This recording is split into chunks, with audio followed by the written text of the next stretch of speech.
The Strait of Hormuz, just 21 miles wide at its narrowest point, but it's the most important oil choke point on the planet. Every single day, tankers loaded with 21 million barrels of oil squeeze through, watched closely by every major military power. But what would happen if Iran actually tried to close it off?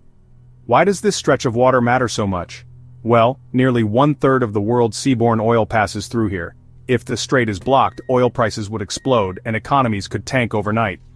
Iran's threatened to do just that, especially when tensions with the US ramp up. But how could they actually pull it off?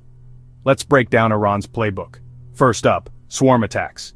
Iran's Revolutionary Guard has hundreds of fast attack boats. Picture this, dozens of small, nimble boats darting between massive oil tankers, armed with missiles and machine guns, making it nearly impossible for larger warships to keep them all at bay. It's chaotic, risky, and it's worked before.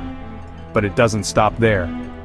Iran has a history of using naval mines, floating explosives that can cripple tankers. Back in the 1980s, during the so-called tanker war, these mines wreaked havoc on shipping, and with modern technology, laying them is even easier and harder to detect.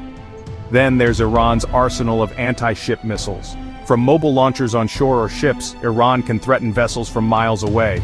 Missiles like the Noor and Khalij Fars can strike with deadly accuracy, putting any ship in range at risk. And let's not forget about submarines and suicide drones.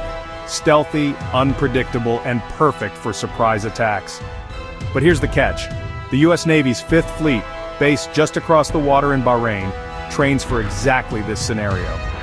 They've got mine-sweeping ships, attack helicopters, and surveillance drones, all designed to hunt down mines, destroy missile batteries, and take out fast attack boats before they get too close. In 1988, the US managed to sink half of Iran's navy in one day after a single confrontation. Even a short disruption could send shockwaves through the global economy. Oil prices could skyrocket, stock markets could crash, and millions could feel the impact at the pump. But here's the reality.